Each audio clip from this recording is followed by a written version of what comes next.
We're live. Cool. Hello, everyone. Welcome to a Trek Central weekly live stream. It is the 6th of September. We're, of course, today going to be discussing a whole ton of Star Trek information because, wow, it seems like everything has come out in the last week. We've got Discovery news, we've got Lower Decks, we've got entire Star Trek news, it seems, because Star Trek Day is on Tuesday, September 8th. Thanks for springing that one on us, CBS. Cheers. Could you have put it on any other day than Tuesday? That would have been really good. We've got that coming up.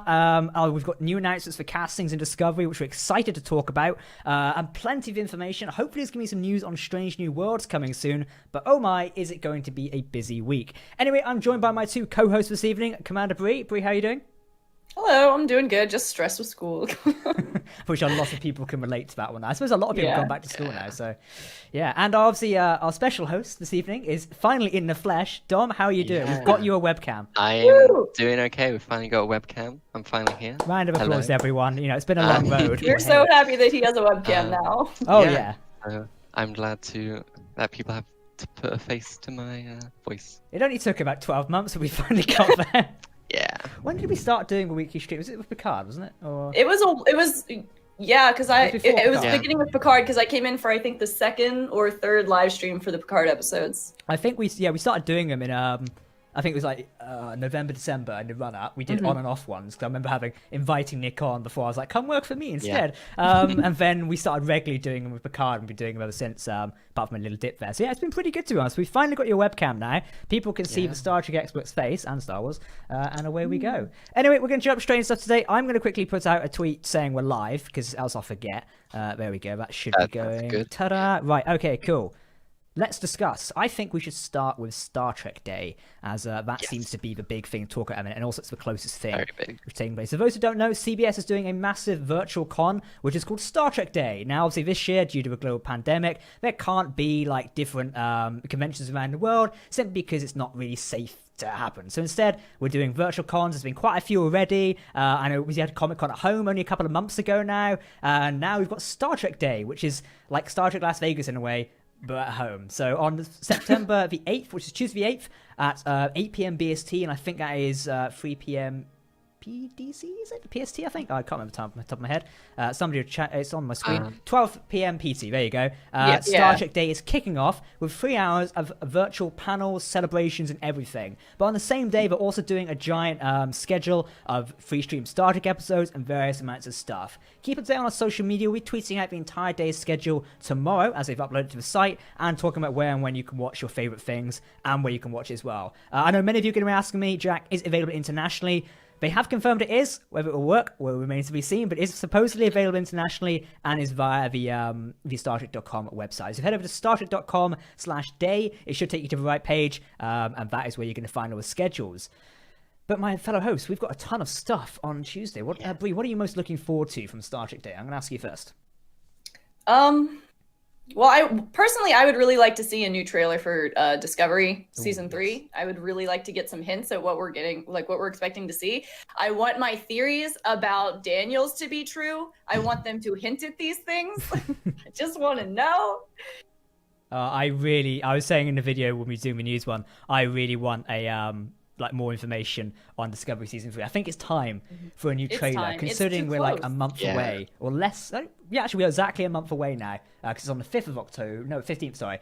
So we're just over a month away until Discovery Season 3. It's time for a new trailer, I think, to hype us up a bit more. So then they're going to start the mini-tease ones and various things.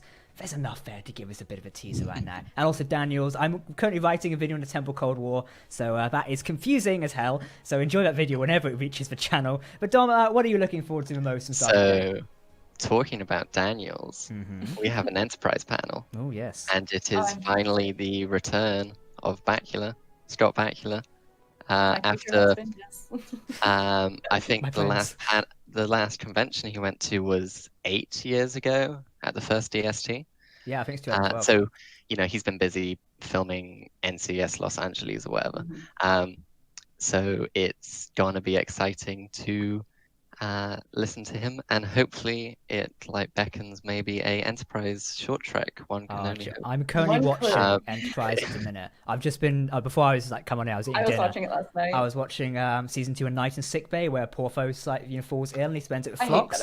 And I was sat there like fast forwarding bits of it because I like Phlox. Don't get me wrong, but some bits I just find a little bit cringe sometimes. Like, let's skip this one. But I'm excited for the Enterprise panel because we've got Scott Bakula as well. It's a shame we can't get Jolene Ballock because she's fantastic. I don't think she's ever been back to Trek since. We've also got Dominic Keating, Anthony Montgomery, Linda Park, John Billingsley, and also Connor Trinneer. Now, I find Dominic Keating and Connor Trinneer hilarious when they're together.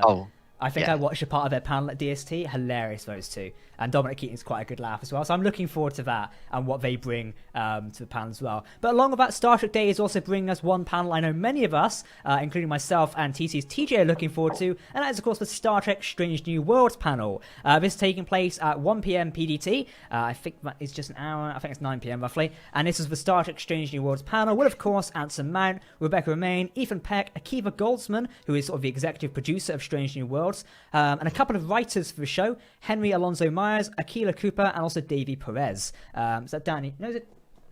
Yeah, it's Davey. I think I read that as Danny the other day. Oh dear. David Perez. All these names are available on the Star Trek website. I am looking forward to that one, as I hope they tease us with information about the show. So far, we know Strange New Worlds has got a couple of stories broken and are underway on the season 1. We know they're in a form of pre-production. Ages ago, we'll be seeing leaked things of them designing sets on Zoom calls. So it's like they're getting there. Even with lockdown, they've been making progress. So I can't wait to see. Hopefully, it's give us a tease. Come on, tell us what you've been up to. Tell us, give us a tease. I just want something. Come on. This is so bad of me. I want to know more about this show. Oh, I hope so. But of course, we've also got Voyager's panel. Dom, I imagine you might look forward to this one. Are you a Voyager fan or is it Bree who's a Voyager fan? Which one is the third one? I mean, I like Voyager, but I'm more looking forward to the DS9 panel. Oh, yes, DS9. I'm also the DS9 fan. Who is our Voyager fan? Because it's Katie. It's not very... Katie, our social media one. She's a big Voyager fan. Okay, because I was gonna say I'm not high. Like, I like all Star Trek, but it's not. It's mid to lower on my list. As much as I love the show, there's other ones that just blow it out of the water. DS9. I mean, yeah, Voyager DS9. That's a hard one. That'll break the fandom. That one. Always go DS9, but I have a very soft spot in my heart for that one. For me, it's like I loved Voyager's, journey home and the sense of like bringing the ship together and discovering it. But I also like DS9's inner sort of like politics and also the Dominion War in terms of combat, and then it's challenging with like I always find DS9 was very well written because it showed like religion and science can operate, on parallel essentially. Obviously, they interfere at certain points, they can work well together. Your faith doesn't have to be affected by scientific discovery, etc. Which I think is it's a very clear message still on modern times in a way, where it's like, yeah, you can believe, whatever you want, and that's perfectly fine. We still can do this, sir. And I think that's one thing DS9 really excels at. And speaking of messages to modern day, they're going to be discussing what is arguably the most famous episode, Far Beyond the Stars, which I think we can all agree, fantastic episode there. My favorite episode in the entire series, I think. It's a very good episode. It really is. I cry every time. I've never been able to watch the episode and not cry when he monologues. Every single time I do. I have not watched it in quite some time, so I might watch it tomorrow night before. And then, hopefully not end up in a big ball of like nerd tears, but... Oh, you will, don't worry. It's a shame that they couldn't get Avery Brooks back, but, I don't know if he'll do a convention again. But because, he directed this episode, and he really got into the role about it. We watched the DS9 documentary, which is What We Left Behind, and it was last year now. Fantastic documentary. If you've not seen it so far and you're a big fan of DS9, go watch What We Left Behind. It's available on Amazon, iTunes, and all good streaming services, or you can buy the DVD for yourself. And that documentary alone, fantastic. And I really appreciate the bit where Ira Stephen Bear, who is was the showrunner for DS9, spoke about Avery Brooks' acting talent when it came to Far Beyond the Stars, and how he basically put his life and soul into that performance. And I always remember the thing where they had to check he was okay after they said cut, because he was still there crying. It's like that is an actor who's very, very passionate about the project he's worked on. And saying that after you. It's good that Ira's on the panel as well. Yeah, I was about to say the panel has got Cyril Lofton, who played Jake Sisko, Alexander Siddiq, who played Julian Bashir, love him, Nana Visitor, who played Kira Nerys, Armin Shimmerman, who played Quark, and finally Terry Farrell, who played Jadzia Dax. I would love to have seen Sir Andrew Robertson there, who played Garak. We love a bit of Garak. However, him and Alexander Siddiq are actually doing a web series at the minute on YouTube, which I think it's called Alone or something, isn't it? I don't I thought it was remember. called Sid City. So you're Yeah, telling it's- me Garrick and Bashir have a web series, and I haven't heard about this. Have you not seen it? Yeah, it's like quite recent. Wow, Somebody in the where chat is might that? know. Someone It's sent on. this to me. We'll send it to you later. It's Alexander Siddiq's channel is called Sid City, and they've been doing a series called Alone Something. If TJ's in the chat, she might know. I think she sent it to me yesterday. But they've been doing it, and it's been really well, actually. So speaking about that, we also have a couple other panels. We've got the original series panel, which obviously includes George Takei and Rod Roddenberry, who is son of Gene Roddenberry, the Star Trek creator. That should be a pretty interesting discussion. I always love listening to George Takei. I find sitting and listening to him talk is like a fantastic experience. He's got so many years of wisdom, and he basically lived the life of Sulu his whole life, really. So yeah, listening to that is great. Would love to have seen some more original series cast on there, but it's kind of hard to do at the minute due to various events. So yeah, the Voyager panel, of course, spoke about that one. Kate Mulgrew, Robert Duncan McNeil, Ethan Phillips, Robert Picardo, Tim Ross, and Garrett Wang all joined for the 25th celebration of Star Trek Voyager. Panel. Oh, it sounds like it's a great they're panel. all Really, good that actually people at sounds like panels. one of the best panels of that you've named so far, with guest list wise.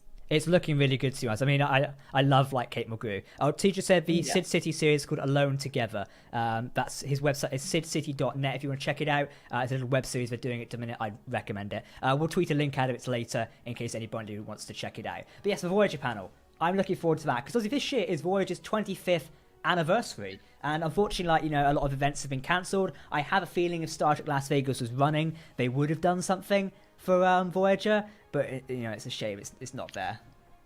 Well, didn't we get some info on the possibility of a Voyager documentary? Yes, that has been recently? floating on recently. So the same people who made What We Left Behind, I believe, have been making a Voyager documentary, and it's in production. And I believe they were filming on Star Trek Cruise, or the one that went out in March or February, was it? Yeah, I think so. Yeah, sometime around then. Yeah. So they were filming on that there, and they gave fans the opportunity to be a part of it. So that's pretty interesting. Hopefully that will come out sometime soon. I imagine it might be next year. Usually these things always follow on ahead of time. But that's going to be interesting to watch. I mean, the DS9 documentary was fantastic. I would love to see the Voyager one and what they pull up with that, because Voyager has, when you look at the series of Voyager, it has got some great stories. Obviously their showrunner as well, tragically died. I think, what was his name again? Is it Jerry something? Who was the showrunner of Voyager? Michael Pillow, wasn't it? I think he passed away. No. It was Jerry Taylor. Jerry Taylor. Was it him who passed away? He did a good job. I don't know. I was one Let of me the Google. execs of it. Michael Pillow, yeah. I'm pretty sure he was the one who helped out with Voyager quite a lot. Maybe not Yeah, I the think showrunner he directly. started off the thing. Yeah, but I think he tragically passed away either just after they finished or while they was doing it, I think, which is always something that sticks out quite a lot. But obviously, moving on from Voyager, while Bree takes a look at that in a minute, we've got the Enterprise panel, as we mentioned. But following off from that, we've got Star Trek Lower Decks. I'll take a look later. Star Trek Lower Decks, which has got Tawny Newsome, Jack Quaid, Noah Wells, and Eugene Cordero, our 4 ensigns of Star Trek Lower Decks, joined by series creator Mike Moran to discuss the first season of Lower Decks. Don't expect to know so much about that, but it's going to be pretty interesting to see how we respond to that, because this will be the first panel after the series has aired. So yeah, obviously we're 5 episodes in now, 6. Oh, there you go. Donnie just said it's Michael Pillow who passed away. Jerry Taylor's female. Yes, I was getting confused there. Yeah, Michael Pillow. So yeah, Lower Decks, first panel after half of season 1 is now out. That is going to be very interesting to watch. See, whether they'll be discussing how they found the experience so far. I'm looking forward to that. Hopefully. So they're joined by host Mika Burton, and that is at a 2:40 p.m. PDT.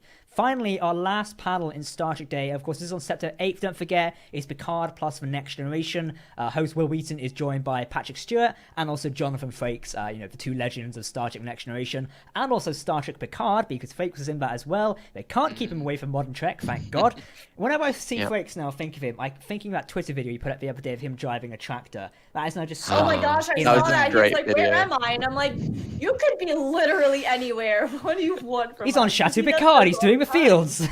Yeah, he does that all the time where he's like, where am I? And he'll post something, and normally it's like, if you're from there, you might be able to pick it up. I'm sorry. No one's going to be able to pick it. You could be anywhere in America in that field on that tractor. So now just someone going, hey, he's in my backyard. What the hell, man?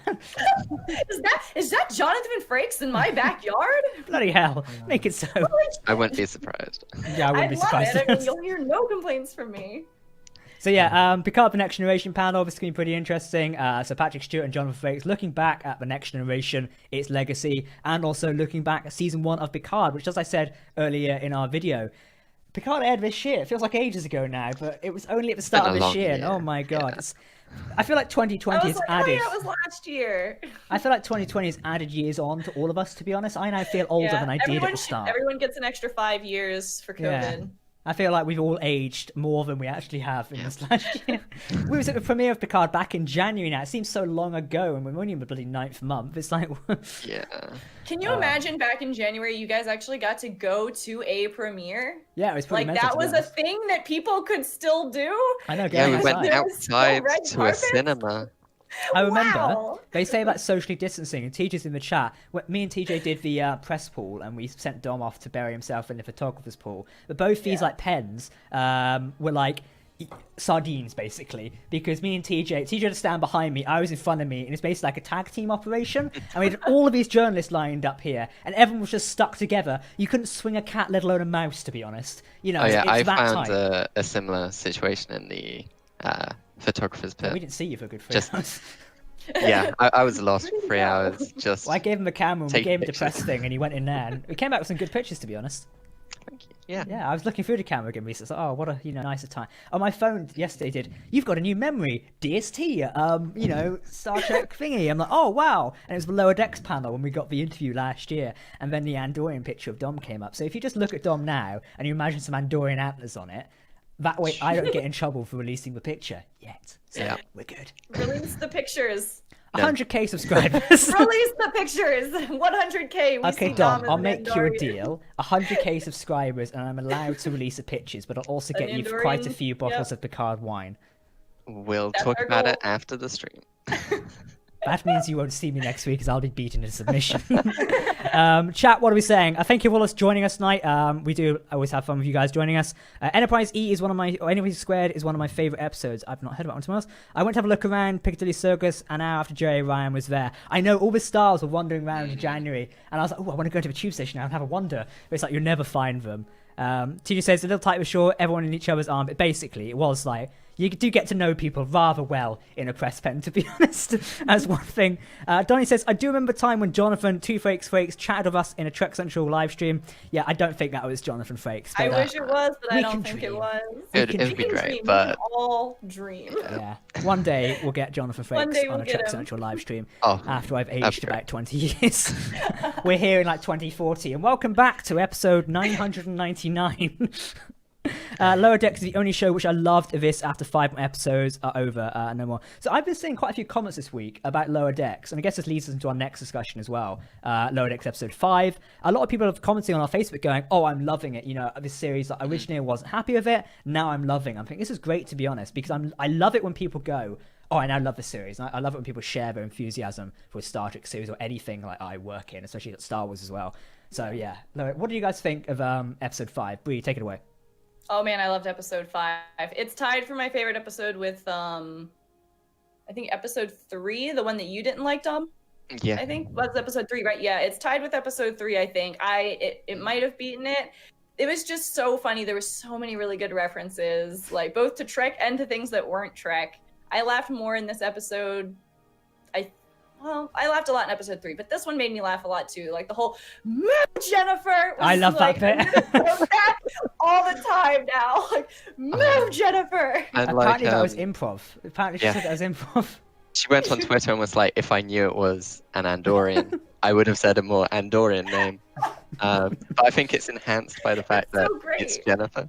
And see, when you tell me that was improv, that just makes me like it even more, because it's the one genre of theater that I still do, well, can't right now, but like I still am in is improv. So that just makes it all the better for me, because I know those circumstances. It's like you don't think what you're gonna say is gonna be as funny, but everyone else thinks it's great. It's stuff like that. Obviously I write and direct my own YouTube series at the minute, which is like sci-fi, so we always get these moments where someone will come out of something and it'll be very good, but it'll set the whole cast off laughing, and it's I love improv moments like that. But Dom, episode 5, obviously halfway through season 1 of Lower Decks right now, what are you thinking of episode 5 and the series so far? First off, I will say I'm not that big a fan of the trope of guy gets girlfriend and his friend tries to like prove that it's not real. Like views on that, because the girl's not real. Yeah, we both wrote for review. It's like we didn't really like that, did we? I did actually really like this episode. It was relationship stuff.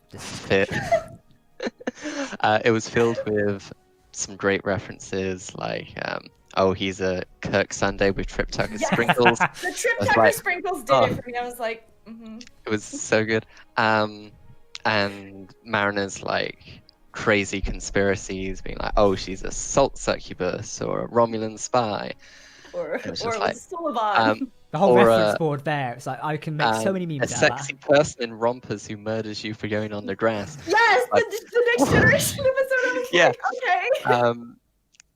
So yeah, I did really love this episode. And in regards to the series as a whole, I'm really enjoying it, and it's really cementing where it is in Trek. And like having the flashback to Mariner serving on the Keto. Ooh, yes. One, it's on DS9. That's amazing. 2, Olympic class starship. That's amazing. But just having the like DS9 uniform and showing where Lower Decks is in the timeline, I found was amazing. And if it does more stuff like that, especially if we go into like season 2, and it's not afraid to, you know, interact with some of the stories which Picard was setting up, I think it will cement it as one of my like favorite Trek shows coming out. It's really, really good. I am so blown away by Lower Decks. I wasn't I knew I'd like it, and I know I had told you guys I thought it would be one of my favorites, but it's 5 episodes in, it's really making its way up the list. I have to mention this because I am like the resident Starship guy around here. We got a new class of Starship, the Parliament class, the USS Vancouver. Well done. A fantastic design for a Starship, not the USS Copy and Paste, which would be in crew class. I will never let that one go. Thank you, Twitter, for giving us that meme. But yeah, the Parliament class, fantastic ship design, really fits the aesthetic of the current generation of Trek they're in, and I would love to see that in live action. Eagle Moss or Hero Collective, if you're out there, Chris, Ben, you know, we need a model. Maybe announce a Lower Decks line anytime soon. You know, just asking, because I would definitely buy a model of that. And also we've got the Cerritos as well, which is California class, and I wonder what we're going to chuck in next, because we've not seen too many other starships. We've seen I think we saw a couple in the first episode, which were they were in the background. They kind of look Parliament class like, but one was had the nacelles under the saucer and one had the nacelles above the saucer. They kind of just look like a rotated version. They also look like kit bashes in a way, which is interesting, because the Starship's always done very well on kit bashes, etc. So it's like we're definitely going to see. I mean, Miranda, my Christ, that ship is like Lego. You stick it back together and it still works, really. So it's like we're going to see more of it. So, hopefully we see more fleet. I mean, the Enterprise. Come on, it's egging us on at this point. Oh, also with there was a small Riker reference in this with the docent's password. I feel like they've got a fishing line, and they're basically reeling this into like a big reference in a way. You know, Mike McCann and the cast are sitting there going, you know, we've got them now. TJ in the chat says, no word on Lower Decks international distribution just yet, but CBS All Access is launching internationally, and if they sell it to another broadcaster, they can't have it on CBS International. So yeah, I know many of you are currently asking, you know, how to watch it in the UK. Various reasons out there. I'm not going to tell you on stream, obviously. However, you know, at the minute, it's just a case of waiting until it comes, you know, to either a distributor or CBS All Access International. Whenever that launches, there's no word on it just yet. Whether we'll see that in 2020, I don't know. As many of you also have been asking me last week, Jack, will Star Trek Discovery Season 3 air on Netflix? We've got suspicion to believe it is. However, they've been rather quiet lately, so hopefully they're going to start making some noise about it soon. If not, it's going to be a little bit concerning. I'm hoping that's why they're staying so quiet, is that on the panel they're going to say, like, hey, it's coming to Netflix or something like that, and that's why it's been, like, talked slightly about, but not, you know, come forward and said. I'm hoping that they say something like that. I hope it's only like 5 weeks away. So. Yeah, so they're cutting it. I mean, we sat here 5 weeks to go to Lower Decks, and you know, I'm going to be critical for a minute. We sat here 5 weeks, you know, to Lower Decks, said, they're cutting it close when it comes to an international distributor, and then we sat here 2 weeks and said the same thing, then 1 week, and now we're sat here going, oh shit. So it's like, maybe, I don't know. I mean, presumably Discovery will air okay and fine on Netflix, but it does just slightly concern me. It's been rather quiet as of recent, but hopefully we'll get more news on that. Hopefully, if not, withdrawn from it, because we don't know how long the Netflix deal was. But I'm sure we'll be talking more about that as we run closer to Discovery. We've still got around about 5 weeks, roughly, until the series airs, so look out for a discussion on that as we get closer. Hopefully, Tuesday's Star Trek Day will give us more information on what we can expect Trek going forward. I have a feeling there's going to be some announcements. Alex Kurtzman's there himself, and I believe he's opening it along with Michelle Paradise. It's not Michelle, what's the other one? I forget the name of the other person. Oh no, who's Alex Kurtzman's second in command? I forget her name. Heather Caden. That's the one, Heather Caden. Yeah, who serves as executive producer. I remember her hair. Her hair is like a very good style. That's the only thing I could remember for a second. So yeah, hopefully they're going to do some announcements. They announced Prodigy, Star Trek Prodigy, which is the kids' animated show from Nickelodeon. That was announced at Comic-Con at home. So it's reasonable to say we're going to get an announcement of some sort at Star Trek Day on September 8th. But back to Lower Decks anyway. Yeah, I really enjoyed this episode, to be honest. There's a lot of good references. The bit that got me was the end bit with like Captain Freeman. It was like, only 2 of you are on the planet? It's like, well, we're insanely rich. Fire. And it's just... That was the part I wrote it down because I was like, we have to talk about that because I laughed so hard there. I turned to one of my friends. I'm like, damn, even in the future, they're still eating the rich. Like, I got a kick out of that. And then when the moon's blown up, he's like, no, we just redid the flooring. Yes! I love that part my so much. flaws. I laughed my ass off there. And also, this episode, we did get the boy in a naked scene, which was... some would say is much anticipated. And the like point, the all the things are connected. The sunny in Philadelphia conspiracy web, yeah. Yeah, we love the Always Sunny. I'm going to Photoshop the conspiracy web to Dom, so we'll do that. So every time we do like a reference thing, that's going to be the poster for our Trello card now. It's just him doing that. I'm going to pay someone to Photoshop that. Yeah, there we go. My Photoshop skills ain't that good. So yeah, obviously, as TJ just said in the chat earlier, I can imagine like the cast recording the boy in the naked scene is like, stop looking at me, you know, and just pissing themselves with laughter because it didn't get me. Like, I wasn't laughing, but I did find it quite humorous in a way. It's like that. It's just quite funny. But yeah, this episode had quite a few things. I love the Trip Tucker reference because I'm watching Enterprise at the minute. Me too. That was great. Southern boy. What a Lieutenant Jet. I mean, what a unit, to put it nicely. That was. And also, Boimler's style as well. You know, he wanted to look like the coolest person ever. What the hell was that? Like a mixed match. Yeah, I like it. I look forward to cosplay. Yeah, I'm looking forward to the next. It's gonna be a great cosplay. It's gonna be a great cosplay. There you go, Dom. There's an idea for you next year's too. There you go. Come on, we can put it off. Yeah. We'll get Reed Starling. My next cosplay is gonna somehow involve a mask. Dr. Tanana.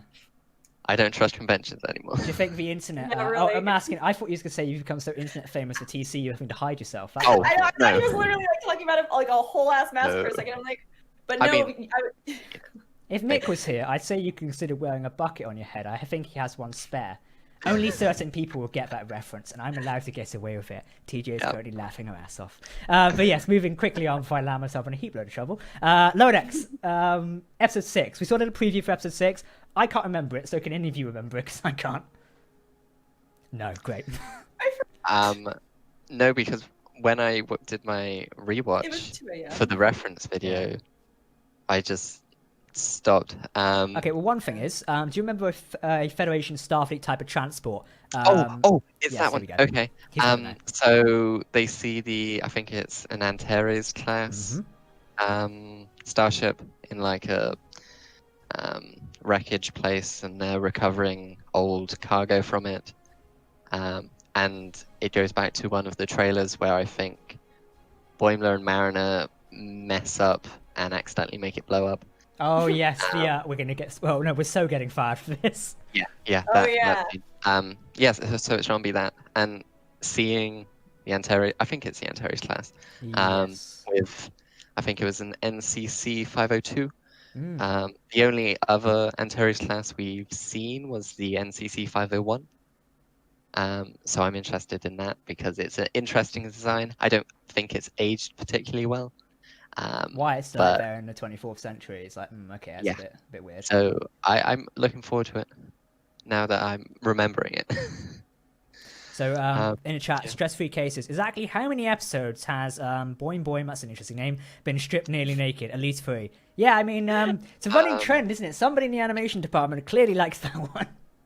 Yeah, so what's going first on episode, second episode, kind of, he had his trousers down. Oh yeah, he did, didn't he? Then this episode, so like 2.5. Oh, everything's frozen. Uh-oh. Three out of 5. Yeah, it's a little bit. I ranked this episode 3 out of 5 boing boings. 3 out of 5 naked boilers. We are not doing that. Yep. The Discord slightly desynced a minute. Oh, I'm going to write it on the next review. Oh my god. You're going to have... Thank you. Yeah, I would very much like us to rate things now on a scale of 1 to 5 naked boilers. That is now a thing. This is the face of internal disappointment. I just want that on record. I just and thank you for watching Trek Central this week. We rate this episode 5 boing boings out of fucking 5. You know, I have retired. Dom can host it. Now you've got a webcam. You could host the videos. To be honest. Maybe. Yeah, you know, I think you doing a Star Trek Explained video could be interesting. Chat, would you like to see that? Let's use peer pressure. Come on.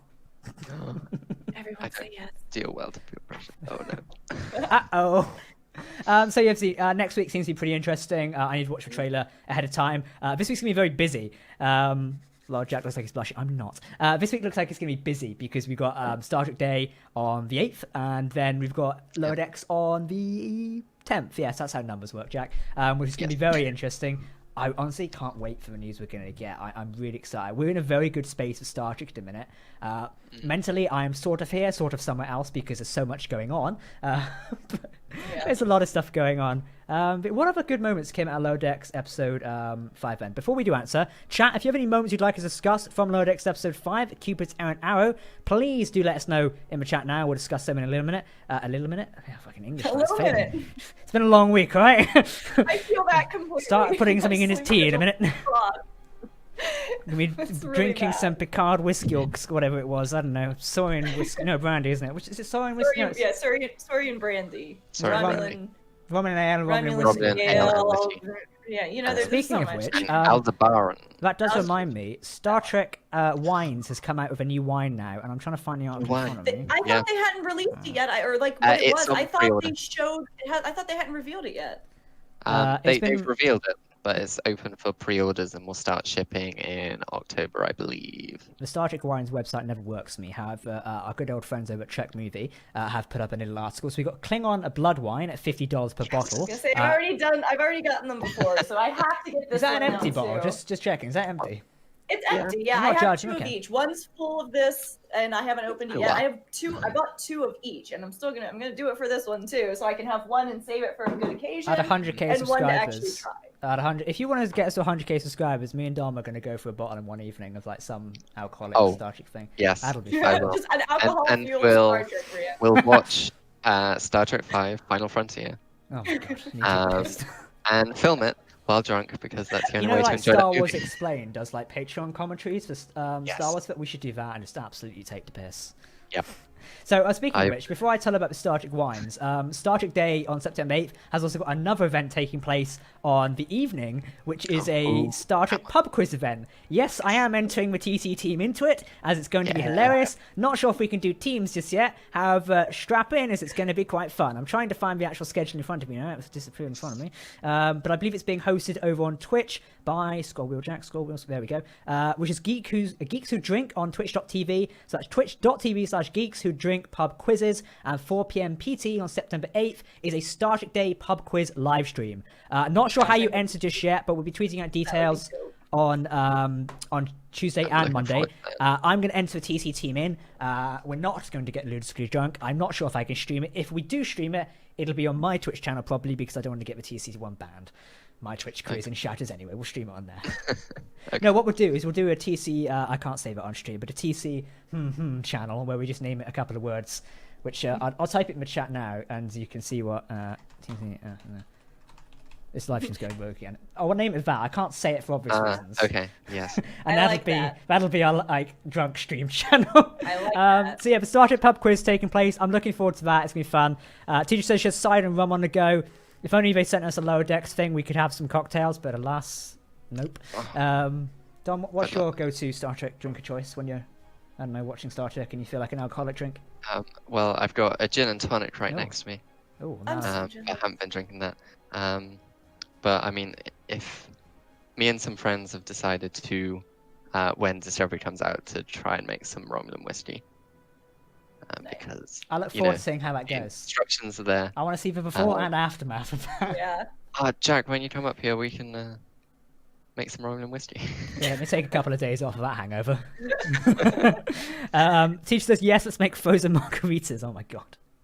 What am I doing? So my go-to drink of choice for this is vodka, and that kind of sums up how well my career is going currently. But Bree, what's your go-to drink of choice? Oh, it's always going to be whiskey. Oh, any particular type of whiskey? Not like I know. Yeah, Redbreast is my favorite. I once had this whiskey. Redbreast Irish whiskey. So you know Game of Thrones did a brand of drinks. They did some like Game of Thrones whiskey called Johnny Walker, which is like White Walker whiskey. Great stuff. Absolutely kills though. But yeah, anyway, Star Trek wines, as I originally got on this long ass tangent. Yep. Star Trek wines to bring out Klingon Blood Wine, and it says the dynasty continues. Ooh. Klingon Blood Wine and Federation of Planets Special Reserve. I can't read that. Sauvignon Blanc.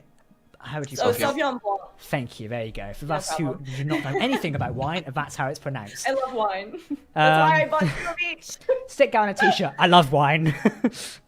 So yeah, you can order like different bottles and stuff like that. Chateau Picard is still in stock. You can actually order a whole set. You can order the Klingon Blood Wine and also the Chateau Alpha Picard Quadrant set. Yeah, how much is this? Let's have a look. We're not promoting alcohol sales, by the way. It was like 126 for the 2 bottles when I bought them. So add on another $60. It's probably me just under $200. I need to find a way to get it shipped from the US. If anybody wants to, is it possible for me? Is it possible for me to buy it and ship it to you? I'm not sure. I believe there's regulations on like shipping alcohol That's for what I obvious thought reasons. so too. I think it's an alcohol regulation. But if we look into it, I wouldn't mind doing that for you guys. The Picard one is made in France. It has to go through the UK to get to the US. So I'm like, but didn't we just determine stop. that the grapes are grown there and it's bottled, but that it goes through some kind of further processing when it goes to California? Is what I thought we had found out, that there was a whole processing step in California. So you would kind of just have grape juice if it left if it left France. I'll buy that. I mean, I would too. It's Picard themed. I'll buy it. So here we go. The 4-pack, the Alpha Quadrant. If you're interested, I know we are almost doing like a bloody shopping channel stream at the minute. He's done modelling our Picard wine. The Interstellar price. Interstellar price. I feel like that's like an intended thing, because when I tell you the price, you will think it's Interstellar. Oh, here we go. $190. Bree is now modelling the Picard wine, and as you can see, that ranges for God knows how much. Yeah, packs. Oh my. Oh, you can buy you can buy up to 12 packs. Okay, no. Holy shit. They're accommodating some very vibrant audiences on this site, apparently. Also, before I do forget to mention, if you're in the business of picking up some new Star Trek merch, I'm not paid to tell you this, however, the Star Trek store is offering a new flash sale. You can pick up a plate or a cup if you want. There's some new Star Trek Day merch, specifically for Tuesday. So, some lucky people got sent out like Star Trek Day kits and stuff like that. Ours got lost in the mail, which I'm going to say, along with all the other international people. Lost in the transporters. Yes, it was a transporter malfunction. It got lost. Yeah, some people got it. But anywho, so Star Trek Day, honestly, it's going to be a fantastic event. One thing I did want to find out is I'm hoping they're going to do Star Trek Day as a live event. Please don't just give me 3 hours of video, because that really let Comic-Con down for me. Yeah. I was like, cool, now I'll just skip through the bits I want. Fantastic. It took away the whole hype of live tweeting it as well.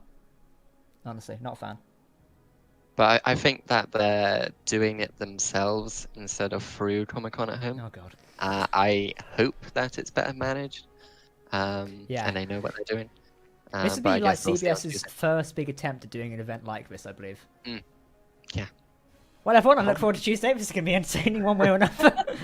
So yeah, that is on Thursday, September 8th, and you can watch it by startrek.com/day. I believe it'll update on the actual day, but that is starting off at 12 p.m. PDT and taking place till 3:30 p.m. PDT for the panels. However, all day they're doing a giant Star Trek marathon where you can watch a select episodes of Star Trek, which is great. Now, one last thing I do want to tell you about when it comes to Star Trek Day, and this is the hashtag Star Trek United Gives campaign. You may have previously saw this earlier in the year, and I believe it was around Comic-Con at Home they did a similar thing. Yeah. Basically, on September 8th, for every person that tweets using the hashtag, hashtag Star Trek United Gives, CBS All Access will donate $1 to organizations who do the real-world work of championing things like equality, social justice, and the pursuit of scientific advancements. A couple of the organizations include there we go, English Jack. It also includes Teaching Jack English, but no, it includes NAACP Legal Defense and Education Fund, the National Action Council for Minorities in Engineering, and also the Equal Justice Initiative. There you go. You can find more details about that on the Star Trek website.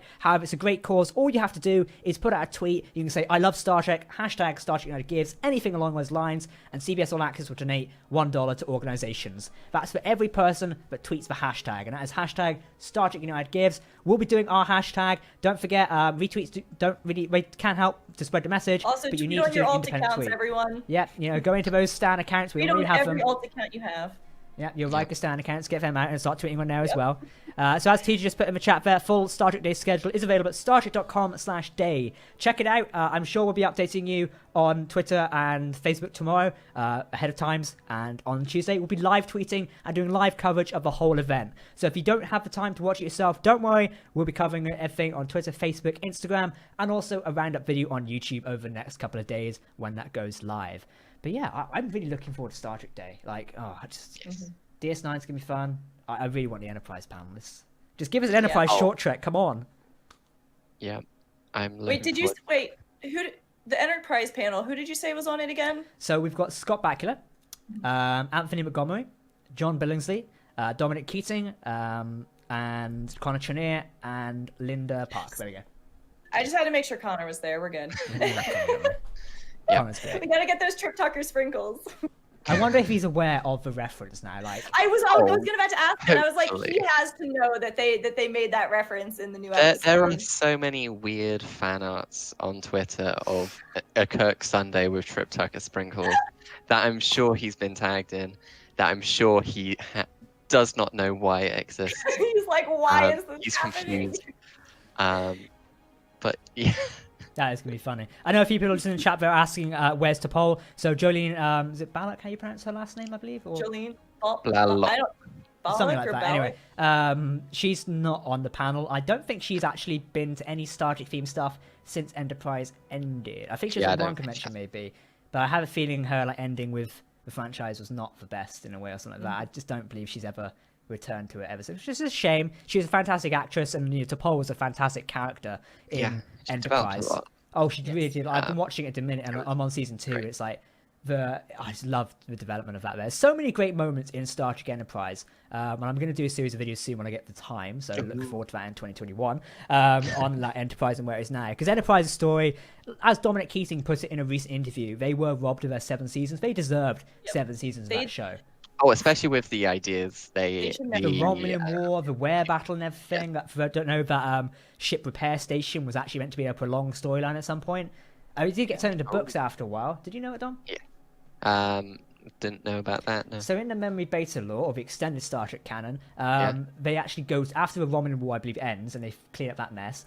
Starfleet goes to war with a species called the Ware, who built these stations which repair stuff. And basically, the USS Pioneer, which is commanded by Malcolm Reed, is involved in it. I'll send it to you later. I was reading up on it. Yeah, Pioneer, which is obviously a Columbia class, which is the NX refit. Which I would love to see that on screen. Give over here at the minute. Give me an Enterprise refit. I mean, we want to see a whole load of different ships. We want to see the Titan. We want to see the Odyssey. Glad you mentioned. We want to see the NX refit. So many different. Come on, CBS. Just Hearing my stomach growling. No. Okay, thank God, because I'm really worried it's bleeding into the mic. No. I'm about to. Maybe you need a Kirk Sunday or some Trip Tucker sprinkles. I think I do need a Kirk Sunday with some Trip Tucker sprinkles. I've just remembered I've got ice cream in the fridge. Actually, that's a good idea. Not in the fridge. It's in the freezer. Not fucking. Jeez, what is happening to me? Sweet God Almighty. I need to go to bed. T'Pol and 7 and 9 are my favourite Trek women. Yeah, it's a shame Joey Ryan isn't coming to the Picard stuff or Voyager thing as well. Yeah, I'm surprised. Yeah, which is a bit of a she's shame. not either on the Voyager. Well, she's not listed on the Voyager or the. No, unless it's going to be some surprise. I can understand about the Picard panel because it's combined with Next Generation, and it's like, Stewart and Frakes one-on-one. Oh, and Stewart and Frakes as a double act is hilarious in its own right. I would love to see them two talk live somewhere. I wish Star Trek Las Vegas or DST could do something like that next year. It'd be great. Talking about something else which is sorely missing from Star Trek Day, it's the Rat Pack, band which Ethan Phillips, I'm blanking on some other names, Damar's actor, Casey Briggs, and a bunch of them. They have their Andrew own. Robinson in it? It's not Andrew. Sorry, Max Grodenchik. No, isn't Armstrong in it as well? What's he called? Who did Vaughn Armstrong, who does Admiral Forrest and a bunch of alien creatures. Yeah, so they have their own like band, and whenever they're all at a convention, they'll put on like some songs and stuff. They're really prominent in the What We Left Behind, the DS9 documentary. Oh yeah, they have a really nice song about Deep Space Nine, which great. I recommend if you haven't seen that. If you don't want to watch the documentary, just go on YouTube and watch that opening because it's amazing. Max Grodenchik, Casey Biggs, Jeffrey Combs, Ethan Phillips does it sometimes. They at conventions they usually have Trek themed covers of songs like "She's My Back Left Baby" and stuff like that. Really cheesy stuff, but it's amazing to see live. So I I'm kind of remember was it DST last year? The Star Trek party nights. I don't think we went to any of them actually, even though we had tickets for them. Did any? I mean, if I had the Rat Pack, I would have went to them. Oh yeah, Dom would have been out like front, holding his lighter to half of the tracks. But what was it was just for DST. It was just like disco stuff, wasn't it? Because we didn't go to any. Yeah. TJ, you're in the chat. Did you go to any? The bar which you couldn't hardly get served at. At hotels a nightmare. Then, like, some of the Trek stars would come down and talk to you, and you're like, oh my god. Yeah, so J.G. Hertzler was in there wandering around. J.G. Hertzler was, like, going around to people and being like, shout honor with me. Weirdly. When Dominic you say Keating that now, was like, I will die happy. I think Anson Mack was down there at one point, I believe. Yeah, he was down there at one point, yeah. Conventions are amazing. It's such a shame we don't have them this year. I miss come back. Obviously, Star Trek Las I have anxiety about them. Star Trek Las Vegas is still scheduled to take place in December. However, I don't see that taking place in a night. Like, I don't see that happening. And quite honestly, if you are thinking of going to it, I would just say be very careful. This whole virus and pandemic has not gone away just yet, no matter as much you'd like to believe it. And I don't think an event is safe just yet, especially not singling out America like that. I just don't think it's safe to go there. It's before we segue into some new news, which I've almost forgot to talk about, we're going to talk about in a minute. Sean Kesey has provided a great segue moment of a donation. He says, just started watching DS9 again. Without a doubt, the best Star Trek series. But in the big battles in season 6 and 7, where are the Sovereigns should be leading? Good question, actually. So only 2 Sovereign classes were made by that point, which was obviously the USS Sovereign, and also the US Enterprise E, which is obviously the second one. Now, I believe the US Sovereign is canon in its own right. I think it's safe to imply that it's I think it's safe to imply that you have the USS Galaxy and then the Enterprise D. So they usually make one, then commission the Enterprise. Even the Constitution had that one. They had the USS Constitution, then the Enterprise. That's a good question, actually. Sovereigns in DS9. So we know that the Enterprise E was sidelined in the war in insurrection. Yeah. So they were given the other jobs because they didn't want it being destroyed because it would be a massive detriment to morale if the flagship got destroyed. But it would have been nice to see a Sovereign. I will do some reading on Memory Beta and see what I can find with that. Because it would make sense if the USS Sovereign was serving in that. And just off my own headcanon, I can imagine that being assigned to Earth's defense fleet. You typically put your news asset there or something like that. But DS9 was also, you've got to think DS9 was actually, or the battles of the Dominion War when it came to DS9 took place quite far out as well from Earth up until they blew Earth up at one point. Also, we didn't see all the battles. Exactly, there was plenty of war stuff going on there. And they were still talking about, the first fleet is in defense of Earth, the other fleets are in defense of Vulcan, Andor. They withdrew from Beta Z, blah blah blah. So it could have been in any of those other fleets. And then it was the Defiant leading the charge in the Cardassian front. Exactly. But Sean, thank you very much for bringing that question and, of course, donating $5. Guys, any donations, etc., or becoming a YouTube member really helps out the channel. But, of course, it is not absolutely needed. All our content is free here to watch on YouTube. But I was looking at you. Sean, you've piqued my interest now. As soon as the stream ends, I'm on Memory Beta, and I'm looking at that one. But, yes, chat, before we answer a few of your questions, keep them coming in. We're going to talk about some news I almost forgot about because it totally went off my mind. We've been so excited about Star Trek Day, I've forgotten the whole week. Now, this is the fantastic... There's a lot that's happened. Oh, yeah. This is a fantastic news, though. And this is that Star Trek Discovery has introduced transgender and non-binary characters. I'm not going to say first, but I believe it implies first regular characters to a show. Well portrayed. Prominent, regular as well, characters. Yeah, so anyway, Discovery will introduce Star Trek franchise's first non-binary and transgender characters, furthering the Star Trek universe's ongoing commitment to Gene Roddenberry's original vision of celebrating diversity and inclusion. Diversity and inclusion being what the Star Trek franchise is about. So who are these brand new characters coming to the show? Don, do you want to take this one away? Have you got it in front of you? Or? Yeah, I've got it in front of me. I'm prepared. So the first non-binary character is Adira, played by Blue Del Barrio, who I think it's their first big role. Yes. So they did a really good interview with GLAAD, I believe, talking about this. So they just got out for like drama school and got this role shipped out to Canada. Great role right out the bat. Oh my goodness. They got really lucky. So we've seen them a couple of times in the trailers.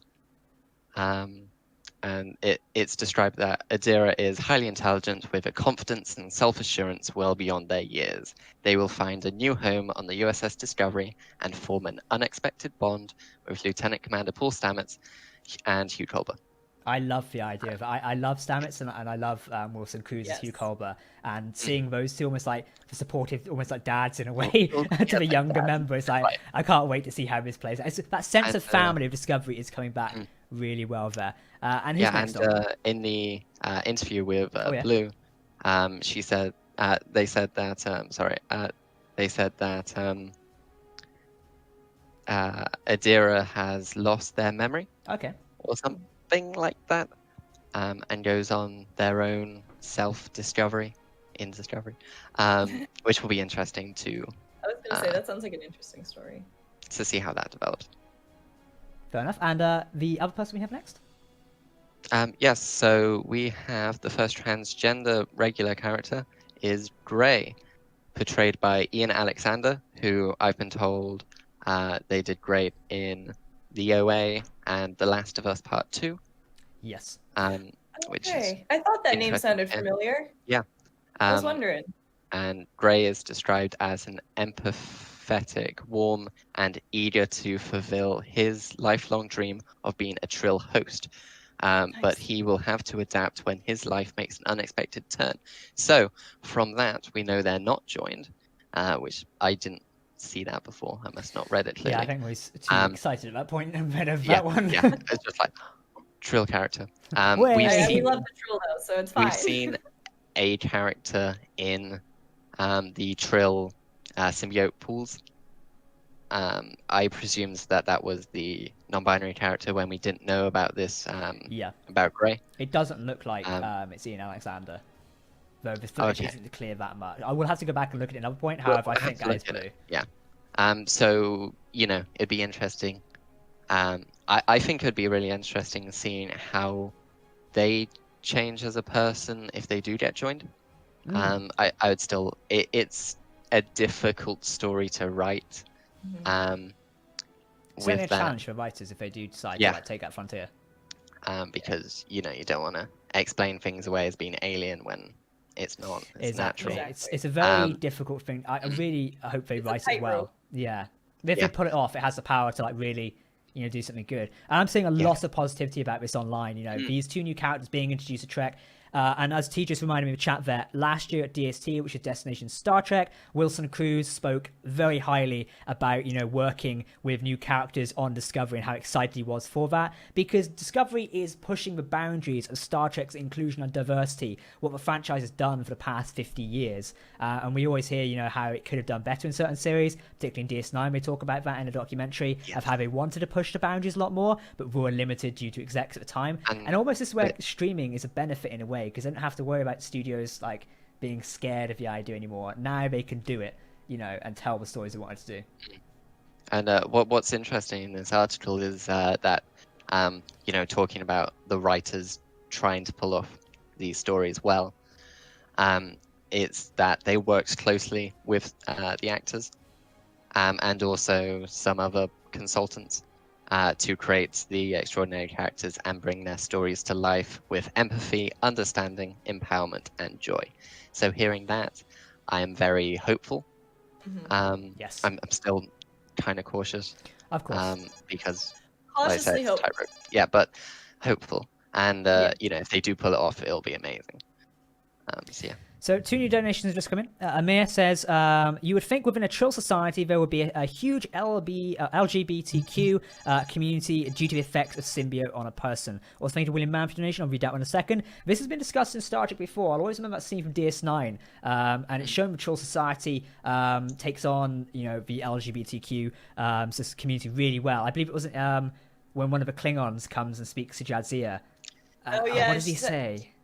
He says, Curzon, my old friend, and she says, I'm Jadzia now. He goes, Jadzia, my old friend. Yeah, and he just switches instantly. It's that's beautiful. Great. Immediate no pause. Jadzia. Because obviously Curzon was a man, and then Jadzia is a woman, so therefore that is, they've changed. So just immediately switching like that. The character was kind of codified as transgender and had those experiences, but they weren't explicitly that. Jadzia was still female in a female body. Yeah. So now that we actually have execs who are not afraid to push these stories, exactly, and have explicitly LGBTQ characters like we've seen with Paul, Stamets and Culber, and now we've seen with these two new characters. I was reading something recently, and it popped up on Twitter, I think, or somewhere else, but it was with Enterprise. Apparently there was something at some point where they intended to write Malcolm Reed, which Dominic Keating played. They intended to write him as a gay character, but apparently the idea just never went anywhere. So Dominic Keating always jokes around saying, oh, well, I played him gay anyway, which I thought, whether that's a joke or not, I find that fantastic in a way. Because, I don't know, Reed always did seem like, I don't know, I guess he could have been, but it depends. Well, it's also with Andrew Robinson with Garrick. Oh, I always remember DS9 documentary. In the documentary. A lot of people don't know that. I just remember the opening of the documentary where they were talking about Bashir meeting Garrick, and Andrew Robinson just turns around and says, yeah, he just wanted to have sex with that rate. And I think at that point I pissed myself laughing. So I'm like, if the internet got a hold of that story as a mass, I can guarantee you the entire outrage, oh, you're making a character. It's like it comes from the character's actor. Yeah. I'm like, that'd be great to us. And you wouldn't know. Like, looking at it, if I tell you about now and you watch it, you could think, hang on a minute, something's going on here. Yeah, what someone posted on Twitter where it was on Netflix, the description, it said, when Bashir's quote-unquote friend Garrick's, is almost injured in an explosion, there was, even Netflix knew. They put it in quote-unquote his friend. I think you retweeted that. I saw that. Hilarious. Before I do forget, William Mann, thank you for $10 donation. And William says, these live streams are such a great way to end the weekend. Trek Central is the elite Star Trek channel or Star Trek YouTube channel. Appreciate all of your work. Thank you, William. Your donation and comment really goes down well. Thank you very much. And don't forget, we're back every weekend right now talking everything Star Trek. We are within our 23 weeks of Trek. Are we down to is it 18 now? I can't count. It's 18 now. Yeah, we're down to 18 weeks of Trek now. Yeah. We've got Lower Decks episode 6 coming out, so we're back next week discussing the outcome of Star Trek Day and Lower Decks episode 6. And then we've got Discovery airing in October. We'll be discussing that on a weekly series all the way up until January, where we will be continuing brand new Star Trek live streams, and hopefully we can have some special guests on soon. If you guys have got any members of the Star Trek community you'd like us to invite on, please do tweet that at me, at Captain Jack Whitey, or at The Trek Central on Twitter, and I can see about getting them on, or at Ketwolski as well, as he'll be helping with it, as we'd love to get more voices on. I would love to get the Irish Trekkie on at some point, because it's been a while since we've spoken to him. Oh, it's been a while. Yeah. I think we might get him on. I can shoot him a Discord message. We should sort that at some point, because I'd love to. It's been so long since I've spoken to him. But yeah, we're hoping to get a lot more Trek people on soon. So if you want your favourite Trek YouTuber to come and join us for a discussion, a weekly discussion about Star Trek, let us know. It's always a joy having him on. I loved having Steve Shives on. We need to get Rick from Certifiably In-Game back. Love his discussion. And also Jesse Gender as well. Love having them on board. Oh, it's fantastic. Starfleet Boy is great. Well, we must get them on at some point. There's tons of people out there in the Trek community. The list is long. Well, thankfully there's like 52 Sundays in a year or something like that. How many Sundays in a year? How many? I can't remember. I mean, 2020. It feels like so many Sundays. 54. How many weeks are in a year? I don't know. I forgot. 52. 52. Okay, I was like, I know it ends. It's a 50 and it ends in an even number. Dom, when me and Bree just exit out of the stream in a minute because we're clearly not in any goodbye. capacity to be My here, brain's you can fried. host it. Oh, I got such a headache right now. I'm Drink hanging that gin on. and tonic. You'll be fine. Just down it. Don't do it on stream. No. Chug it. The stream's So Dom already gone appeared too on far. for like, the first week on his camera, but he knocked himself out drunk as well. It was great. Not that much of a lightweight. Come on. March yeah. had 53 Sundays. It feels like that, to be honest. Like, oh my god. Trek quarantine. Man, no, it feels like we've had 400 Sundays, and it's not even like it's just now past the halfway point of the year. It's honestly crazy. Well, hopefully things are going to be restored to normality soon, and we'll be back. I really hope events come back next year because we need like a Star Trek community event at some point where everyone can get together. It's also going to be great taking Trek Central to another event next year because DST last year, fantastic experience. But yeah, it'd be great to say that. Anyway, we're going to start wrapping up this stream. So before we do, don't forget, this Tuesday on September 8th is Star Trek Day, taking place on startrek.com/day. And that is taking place at 12 p.m. PDT. And that is starting 3 hours worth of Star Trek panels on Strange New Worlds, Lower Decks, Enterprise, DS9, Voyager, the original series, The Next Generation, and Picard. Am I forgetting any of them? I don't think I am. No. Picard and The Next Generation. I mentioned those ones. So yeah, that's the whole archive can be over on the Star Trek website. Go check that out. We're going to be covering it live on all of our social platforms with coverage throughout the day. So if you can't watch it yourself, don't worry. We'll be covering you and getting the latest news to you via our platforms. See on the chat says Ducat did everything wrong. Exactly. And that is our ending moment for the day. So yeah, we've discussed Lower Decks. We've discussed Star Trek Day. We've discussed the new characters joining Discovery.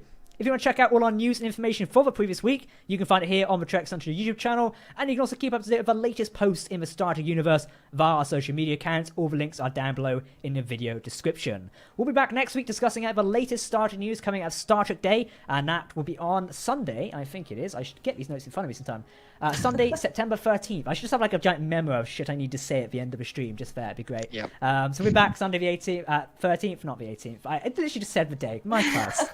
We're going to end this before everyone loses the will to live. Sunday the 13th.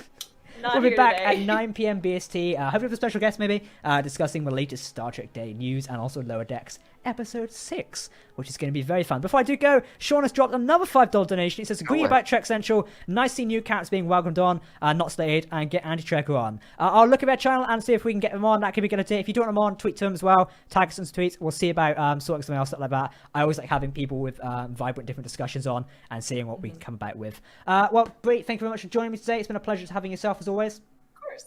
And Dom, you've got a webcam now, so we expect to see you here for a few more weeks at least.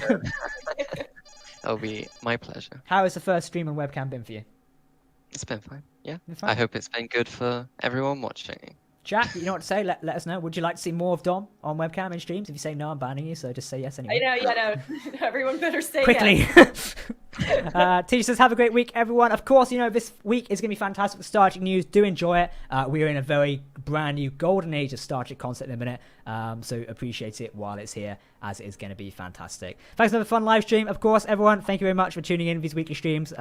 Yes, Dom, you're beautiful. There you go, Dom. You're being hit on the stream chat. What a great thing. Now, guys, thank you very much everyone for watching. I've been Captain Jack. You can keep up with all of us via our social links down below, and Twitter, social media, Instagram. You just follow us wherever you want. Just not in person, though. It's socially distanced. Come on. Right, that's it for the stream this week. Thanks for watching, everyone. Goodbye.